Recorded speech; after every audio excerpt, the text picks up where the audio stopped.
हिंद दोस्तों, स्वागत है हमारे YouTube चैनल पर। दोस्तों, आज हम रेलवे भर्ती परीक्षा 2024 के लिए एक प्रैक्टिस सेट लेकर आए हैं, जिसके अंतर्गत आज हम देखेंगे वर्ष 2019 के एक प्रीवियस ईयर क्वेश्चन पेपर हल करेंगे। दोस्तों, यह पेपर 18/1/2019 को हुआ था। यह सेकंड पाली का पेपर है। दोस्तों, पिछले वीडियो में हमने 17/1/2019 का एक प्रीवियस ईयर पेपर हल किया है। यदि आपने नहीं देखा है तो वीडियो को डिस्क्रिप्शन में जाकर आप देख सकते हैं। दोस्तों, आरपीएफ कांस्टेबल भर्ती परीक्षा में कुल 120 प्रश्न पूछे जाते हैं। कितने? 120 प्रश्न पूछे जाते हैं, जिसमें 50 प्रश्न सामान्य अध्ययन के, 35 प्रश्न रीजनिंग के और 35 प्रश्न मैथ के पूछे जाते हैं।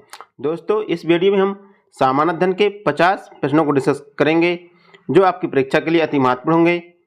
चलिए तो हम स्टार्ट करते हैं। हमारा पहला क्वेश्चन है। पहला क्वेश्चन हमारा क्या कहता है, देखते हैं। दोस्तों, हमारा पहला क्वेश्चन है कि यदि मौलिक अधिकारों को राज्य द्वारा कलंकित, दोस्तों यहाँ कलंकित का मतलब है यदि निलंबित किया गया, तो नागरिकों को अदालत के खिलाफ अपील करने का मूल अधिकार क्या है। इसमें पूछा गया कि यदि आपके मौलिक अधिकारों को राज्य के द्वारा निलंबित किया जाता है तो नागरिकों को अदालत के खिलाफ अपील करने का मूल अधिकार क्या है। तो नागरिकों का मूल अधिकार है संवैधानिक उपचारों का अधिकार। क्या है? संवैधानिक उपचारों का अधिकार है, जो न्यायालय के खिलाफ अपने मौलिक अधिकार लागू करा सकता है। तो इसका राइट आंसर ऑप्शन बी होगा।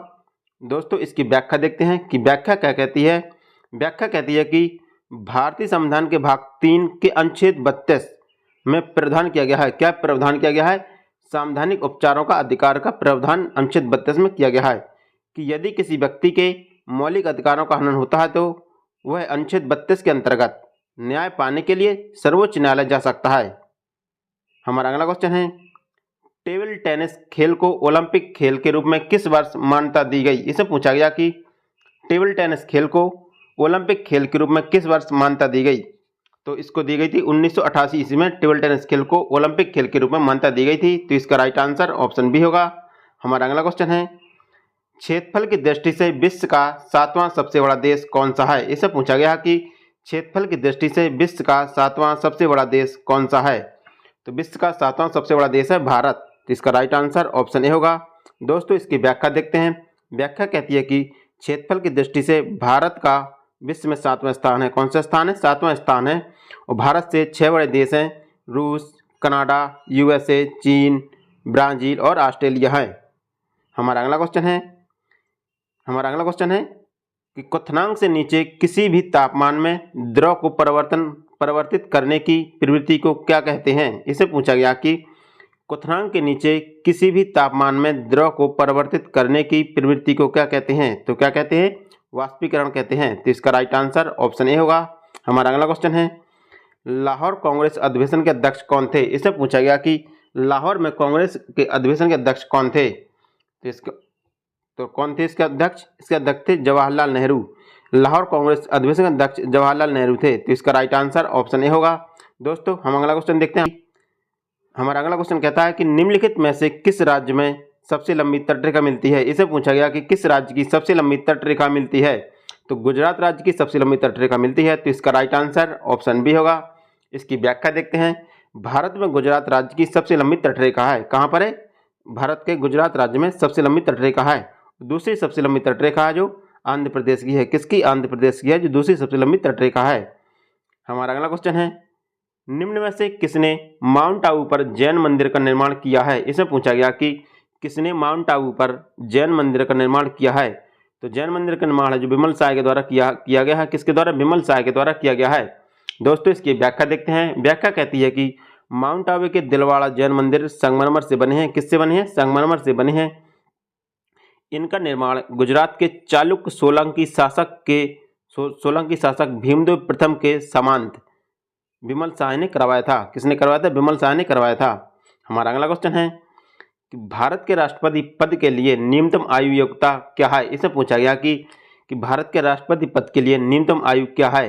तो भारत के राष्ट्रपति के लिए न्यूनतम आयु है जो 35 वर्ष है। कितनी वर्ष है? 35 वर्ष है। तो इसका राइट आंसर ऑप्शन डी होगा। दोस्तों, इसकी व्याख्या देखते हैं। व्याख्या कहती है कि भारत का राष्ट्रपति भारत का प्रथम नागरिक होता है। कौन होता है? भारत का प्रथम नागरिक होता है। वह एक निर्वाचित मंडल के द्वारा चुना जाता है। किसके द्वारा चुना जाता है? निर्वाचन मंडल के द्वारा चुना जाता है, जिसमें संसद के दोनों सदनों तथा राज्य विधानमंडल के निर्वाचित सदस्य सम्मिलित होते हैं। कौन होते हैं? संसद के दोनों सदन और राज्य राज्य विधानसभाओं के निर्वाचित सदस्य सम्मिलित होते हैं। हमारा अगला क्वेश्चन है, इनमें से कौन सा संगठन सरकार द्वारा घोषित न्यूनतम समर्थन मूल्य एमएसपी पर किसानों से अनाज खरीदता है? तो इसमें से कौन सा संगठन है जो एमएसपी पर किसानों से अनाज खरीदता है? तो वह है भारतीय खाद्य निगम। भारतीय खाद्य निगम है जो एमएसपी पर किसानों से माल खरीदता है या अनाज खरीदता है। तो इसका राइट आंसर ऑप्शन ए होगा। हमारा अगला क्वेश्चन है, भारत की संसद में सम्मिलित हैं। इसमें पूछा गया कि भारत की संसद में कौन कौन सम्मिलित होते हैं? तो भारत की संसद में होते हैं लोकसभा, राज्यसभा और राष्ट्रपति। भारत का राष्ट्रपति जो भारत की संसद में सम्मिलित होते हैं। तो इसका राइट आंसर ऑप्शन डी होगा। दोस्तों अगला क्वेश्चन देखते हैं। हमारा अगला क्वेश्चन क्या कहता है? हमारा अगला क्वेश्चन कहता है कि भारत में दिल्ली उच्च न्यायालय की स्थापना कब की गई थी? इससे पूछा गया कि भारत में दिल्ली उच्च न्यायालय की स्थापना कब की गई थी? तो दिल्ली उच्च न्यायालय की स्थापना जो 1966 ईस्वी को की गई थी। कब की गई थी? 1966 ईस्वी को की गई थी। तो इसका राइट आंसर ऑप्शन सी होगा। दोस्तों इसकी व्याख्या देखते हैं। व्याख्या कहती है कि भारत में दिल्ली उच्च न्यायालय की स्थापना 1966 ईस्वी में की गई थी। भारतीय संसद ने दिल्ली उच्च न्यायालय अधिनियम 1966 को लागू करके इस न्यायालय की स्थापना की थी। हमारा अगला क्वेश्चन है, वर्ष 2003 की वित्त जिम्मेदारी और बजट प्रबंधन कानून के बारे में है। इसमें पूछा गया कि वर्ष 2003 की वित्त जिम्मेदारी और बजट प्रबंधन कानून के बारे में है। किसके बारे में है? तो यह है वित्त सुधार और व्यय नीति के बारे में है। किसके बारे में? वित्त सुधार और व्यय नीति के बारे में है। तो इसका राइट आंसर ऑप्शन डी होगा।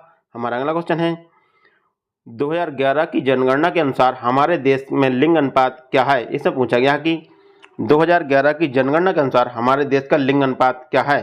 तो हमारे देश का लिंग अनुपात है 1000 पुरुषों में 943 महिलाएं हैं। तो इसका राइट आंसर ऑप्शन बी होगा। हमारा अगला क्वेश्चन है, an inquiry into the nature and college of the wealth of nation पुस्तक किसने लिखी? इसे पूछा गया कि वेल्थ ऑफ नेशन पुस्तक किसके द्वारा लिखी गई है? तो वेल्थ ऑफ नेशन पुस्तक है जो एडम स्मिथ के द्वारा लिखी गई पुस्तक है। किसके द्वारा? एडम स्मिथ के द्वारा लिखी गई पुस्तक है। इसका राइट आंसर ऑप्शन बी होगा। हमारा अगला क्वेश्चन है, जिस दर पर आरबीआई वाणिज्य बैंकों को ऋण प्रदान करता है उसे बदलकर यह धन को प्रभावित कर सकता है, इस दर को क्या कहते हैं? इसे पूछा गया कि जिस दर पर आरबीआई वाणिज्य बैंकों को ऋण प्रदान करता है उस दर को क्या कहते हैं? उस दर को बैंक दर कहते हैं। क्या कहते हैं? बैंक दर कहते हैं। तो इसका राइट आंसर ऑप्शन सी होगा। हमारा अगला क्वेश्चन कहता है कि देवी का टीका किसने विकसित किया था? इससे पूछा गया कि देवी का टीका किसने विकसित किया था? तो देवी का टीका जो एडवर्ड जेनर के द्वारा विकसित किया गया था। दोस्तों यहाँ देवी का टीका मतलब चेचक का टीका है। किसका टीका? चेचक का टीका। चेचक का टीके की खोज एडवर्ड जेनर के द्वारा की गई थी। तो इसका राइट आंसर ऑप्शन डी होगा। हमारा अगला क्वेश्चन है, पाक जलमारुद्ध श्रीलंका को से अलग करता है। इसे पूछा गया कि पाक जल संधि या पाक जलमारुद्ध है जो श्रीलंका को किससे अलग करता है? तो श्रीलंका को भारत से अलग करता है। तो इसका राइट आंसर ऑप्शन ए होगा। हमारा अगला क्वेश्चन है, 1944 में इनमें से किसने गांधीवादी योजना बनाई थी? इससे पूछा गया कि किसने 1944 में गांधीवादी योजना बनाई थी? तो श्री नारायण अग्रवाल ने गांधीवादी योजना बनाई थी 1944 में। तो इसका राइट आंसर ऑप्शन डी होगा। हमारा अगला क्वेश्चन है, वर्ष 2011 की जनगणना के अनुसार भारत की साक्षरता दर है। इससे पूछा गया कि 2011 की जनगणना के अनुसार भारत की साक्षरता दर क्या है? तो भारत की साक्षरता दर है जो 74% है। कितनी? 74% है। तो इसका राइट आंसर ऑप्शन ए होगा। हमारा अगला क्वेश्चन है, निम्नलिखित में से कौन सा खेल प्रकार लिब्रो शब्द से जुड़ा है? इसमें से पूछा गया कि निम्नलिखित में से कौन सा खेल का प्रकार है जो लिब्रो शब्द से जुड़ा है? तो लिब्रो शब्द से जो वॉलीबॉल खेल जुड़ा है। कौन सा खेल जुड़ा है? वॉलीबॉल खेल है जो लिब्रो शब्द से जुड़ा है। तो इसका राइट आंसर ऑप्शन बी होगा। हमारा अगला क्वेश्चन है, प्रोजेक्ट टाइगर वर्ष में शुरू किया गया था। इसमें पूछा गया कि टाइगर प्रोजेक्ट योजना जो किस वर्ष शुरू की गई थी? तो टाइगर प्रोजेक्ट योजना जो 1973 ईस्वी में शुरू की गई थी। तो इसका राइट आंसर ऑप्शन बी होगा। हमारा अगला क्वेश्चन है, बंगाल का विभाजन कब हुआ था? इससे पूछा गया कि बंगाल विभाजन कब हुआ था? तो बंगाल विभाजन 1905 ईस्वी को हुआ था। तो इसका राइट आंसर ऑप्शन बी होगा। दोस्तों अगला क्वेश्चन देखते हैं। हमारा अगला क्वेश्चन क्या कहता है? हमारा अगला क्वेश्चन कहता है कि परमाणु संरचना पर काम के लिए 1922 में किसको नोबेल पुरस्कार दिया गया था? इससे पूछा गया कि परमाणु संरचना पर काम करने के लिए 1922 ईस्वी में नोबेल पुरस्कार किसको दिया गया था?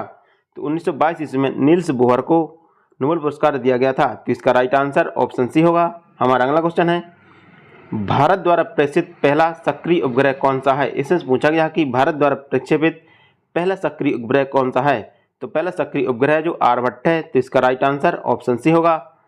हमारा अगला क्वेश्चन है, निम्न में से कौन मस्कुलोस्ट्रेल या आर सतह से जुड़ा है? इसमें से पूछा गया कि निम्नलिखित में से कौन सा मस्कुलोस्केलेटल सतह से जुड़ा है या आर सतह से जुड़ा है? तो राइबोसोम में जो आर सतह से जुड़ा है, तो इसका राइट आंसर ऑप्शन डी होगा। हमारा अगला क्वेश्चन है, इनमें से किसके द्वारा सबने विज्ञान आंदोलन तमिलनाडु में आयोजित किया गया था? इसमें पूछा गया कि किसके द्वारा तमिलनाडु में सबने अवज्ञा आंदोलन आयोजित किया गया था?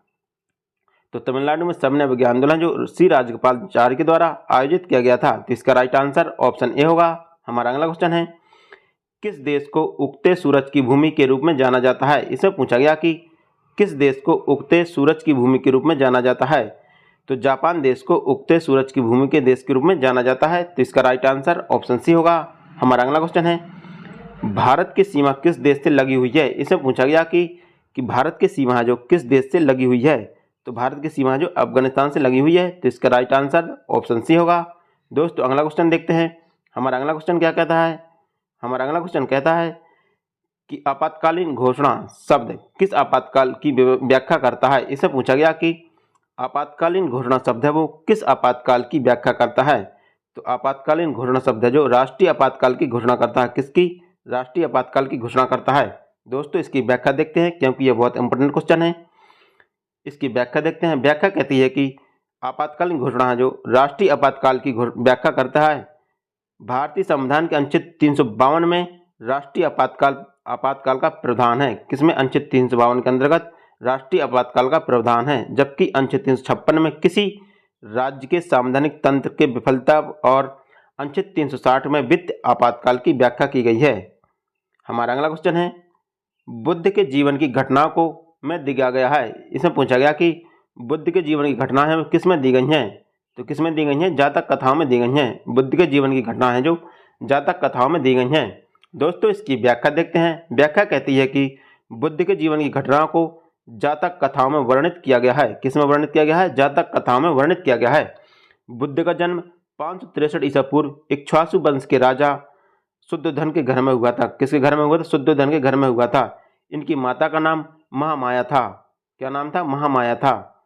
हमारा अगला क्वेश्चन है, तारों में प्लाज्मा चरण के गठन के कारण होता है। इसमें पूछा गया कि तारों में प्लाज्मा किसके गठन के कारण होता है? तो तारों में प्लाज्मा जो बहुत अधिक तापमान के गठन के कारण होता है। किसके कारण? बहुत अधिक तापमान के कारण होता है। तो इसका राइट आंसर ऑप्शन बी होगा। हमारा अगला क्वेश्चन है, किस अनुच्छेद के तहत सूचना का अधिकार अपराध के लिए गिरफ्तार किए जाने के लिए स्पष्टीकरण प्राप्त करता है? इसमें पूछा गया कि यदि किसी व्यक्ति को गिरफ्तार किया गया है तो सूचना के अधिकार के तहत उससे स्पष्टीकरण किस अनुच्छेद के तहत मांग सकते हैं? तो इसके तहत मांग सकते हैं, अनुच्छेद 22 के तहत उसके द्वारा स्पष्टीकरण मांग सकते हैं। तो इसका राइट आंसर ऑप्शन सी होगा। हमारा अगला क्वेश्चन है, उज्बेकिस्तान की राजधानी क्या है? इससे पूछा गया कि उज्बेकिस्तान की राजधानी क्या है? तो उज्बेकिस्तान की राजधानी ताशकंद है। क्या है? ताशकंद है। तो इसका राइट आंसर ऑप्शन बी होगा। हमारा अगला क्वेश्चन है, हमारा अगला क्वेश्चन देखते हैं। अगला क्वेश्चन क्या कहता है? अगला क्वेश्चन कहता है कि वर्ष 2018 में राष्ट्रमंडल खेलों का आधिकारिक शुभांकर था। इसमें पूछा गया कि 2018 राष्ट्रमंडल खेलों का आधिकारिक शुभांकर क्या था? तो आधिकारिक शुभांकर था 12वीं था। तो इसका राइट आंसर ऑप्शन ए होगा। हमारा अगला क्वेश्चन है, भारत का पहला परमाणु परीक्षण कोड क्या था? इसमें पूछा गया कि भारत का पहला परमाणु परीक्षण कोड क्या था? तो पहला परमाणु परीक्षण कोड था लाफिंग बुद्धा। क्या था? लाफिंग बुद्धा था। तो इसका राइट आंसर ऑप्शन सी होगा। दोस्तों इसकी व्याख्या देखते हैं। भारत का पहला परमाणु परीक्षण कोड लाफिंग बुद्धा या स्माइलिंग बुद्धा था। यह परीक्षण 1974 ईस्वी में किया गया था। भारत का पहला परमाणु परीक्षण जो 1974 ईस्वी में किया गया था। कब किया गया था? 1974 ईस्वी में किया गया था। हमारा अगला क्वेश्चन है, यदि कोई सदस्य बिना अनुमति के अवधि के लिए अनुपस्थित है तो सदन द्वारा सदस्य की सीट को रिक्त घोषित किया जा सकता है। इससे पूछा गया कि यदि कोई सदस्य कितनी अवधि के लिए संसद से अनुपस्थित रहता है तो उसकी सीट को रिक्त समझा जाएगा। तो यदि कोई संसद सदस्य 60 दिन की अवधि के लिए अनुपस्थित रहता है तो उसकी सीट को रिक्त समझा जाएगा। तो इसका राइट आंसर ऑप्शन ए होगा। दोस्तों इसकी व्याख्या देखते हैं। भारतीय संविधान के अनुच्छेद 101 4 में यह प्रावधान किया गया है कि यदि कोई सदस्य बिना अनुमति के 60 दिन की अवधि के लिए अनुपस्थित रहता है तो सदन द्वारा सदस्य की सीट को रिक्त घोषित किया जा सकता है। तो सदन द्वारा सदस्य की सीट को रिक्त घोषित किया जा सकता है। हमारा अगला क्वेश्चन है, अमरावती शैली की वास्तुकला किस राज्य से संबंधित है? इसमें पूछा गया कि अमरावती शैली की वास्तुकला किस राज्य से संबंधित है? तो किस राज्य से संबंधित है? यह आंध्र प्रदेश से संबंधित है। तो इसका राइट आंसर ऑप्शन डी होगा। हमारा अगला क्वेश्चन है, निम्नलिखित में से किस नदी को दुख की नदी के रूप में जाना जाता है? इसमें पूछा गया कि किस नदी को दुख की नदी के रूप में जाना जाता है? तो दामोदर नदी को दुख की नदी के रूप में जाना जाता है। तो इसका राइट आंसर ऑप्शन डी होगा। हमारा अगला क्वेश्चन है, प्यूटरिक ग्रंथि से जुड़ी है। इसमें पूछा गया कि प्यूटरिक ग्रंथि किससे जुड़ी है? तो प्यूटरिक ग्रंथि है जो मस्तिष्क से जुड़ी है। तो इसका राइट आंसर ऑप्शन सी होगा। दोस्तों इसकी व्याख्या देखते हैं। व्याख्या कहती है कि प्यूटरिक ग्रंथि मस्तिष्क से जुड़ी है। कहाँ से मस्तिष्क से जुड़ी है? यह मानव शरीर की एक महत्वपूर्ण संरचना है क्योंकि यह जीवन को बनाए रखने के लिए आवश्यक कार्य करती है। इसे मास्टर ग्रंथि भी कहते हैं। क्या कहते हैं? प्यूटरिक ग्रंथि को मास्टर ग्रंथि भी कहते हैं। हमारा अगला क्वेश्चन है, हमारा अगला क्वेश्चन कहता है कि किस चार्टर कानून ने भारत में ईस्ट इंडिया कंपनी के एकाधिकार कारोबार को खत्म कर दिया? इससे पूछा गया कि किस चार्टर कानून के तहत भारत में ईस्ट इंडिया कंपनी के एकाधिकार को खत्म कर दिया था?